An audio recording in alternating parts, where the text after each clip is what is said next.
महाराष्ट्रातील आघाडी सरकारचा पराभव करण्यासाठी महायुतीने 6 घटक पक्षांची मोड बांधली खरी, पण आता विधानसभेच्या जागा वाटपावरूनच महायुतीत रस्सीखेच सुरू झाली आहे। घटक पक्षामुळे शिवसेना भाजप युतीचं जागा वाटपाचं घोडं अडून बसलंय। शिवसेना, भाजप, रिपब्लिकन पक्ष, स्वाभिमानी शेतकरी संघटना, राष्ट्रीय समाज पक्ष आणि शिवसंग्राम, मारुतीच्या शेपटासारखी महायुतीतल्या घटक पक्षांची यादी वाढत चालली आहे। गेल्या 15 वर्षांपासून सत्तेवर असलेल्या आघाडी सरकारचा पराभव करण्यासाठी महायुतीमध्ये सगळे एकवटले। लोकसभा निवडणुकीत 42 जागा जिंकून महायुतीने आपली ताकद दाखवली। आता मंत्रालयावर विजयाचं तोरण बांधण्यासाठी महायुती सज्ज झाली आहे, पण जागा वाटपावरून युतीचं घोडं पेंड खात आहे। मुळात शिवसेना आणि भाजप या मुख्य मित्रपक्षांमध्ये जागा वाटपावरून रस्सीखेच आहे।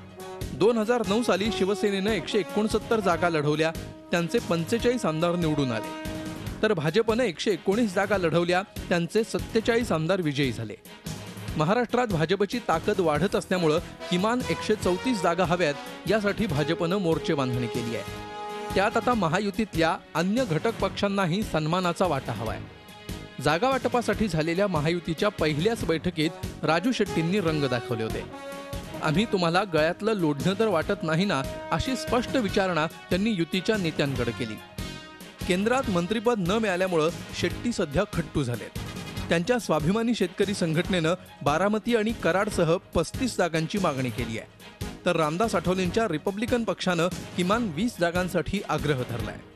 स्वाभिमानीनं 38 जागा मागितलेल्या असल्या तर त्याच्यावर अडून बसलेलं नाही। या 38 जागेवर आम्ही लढायला तयार आहोत। महायुतीतले पक्ष आता आम्हाला किती यातल्या जागा लढायला देणार आहोत याची तपासणी करावी आणि आम्हाला आकडा सांगावा, एवढंच आमचं म्हणणं आहे। नवीन प्रस्ताव तयार केलेला आहे आणि त्याच्यामध्ये 20 जागा आम्हाला मिळाव्यात अशा पद्धतीची आपली मागणी आहे। 27 जागा 1% सहभाग आरपीआयला नक्की मिळेल अशा पद्धतीची आपल्याला अपेक्षा आहे। पश्चिम महाराष्ट्रातल्या मोक्याच्या जागा मागून शेट्टींनी शिवसेना भाजपची कोंडी केली आहे।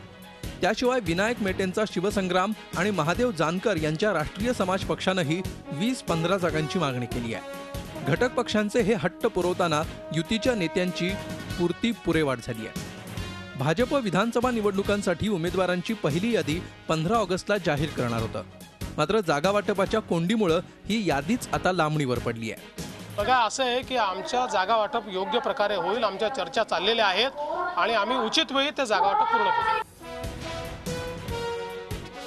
आधीच मुख्यमंत्री पदावरून युतीमध्ये धुसफूस आहे। मुख्यमंत्री पदासाठी निवडणुकी आधीच उद्धव ठाकरेंचं नाव घोषित केल्यास फायदा होईल अशी शिवसेनेची भूमिका आहे, तर मुख्यमंत्री पदाबाबत भाजपनं सावध पवित्रा घेतलाय।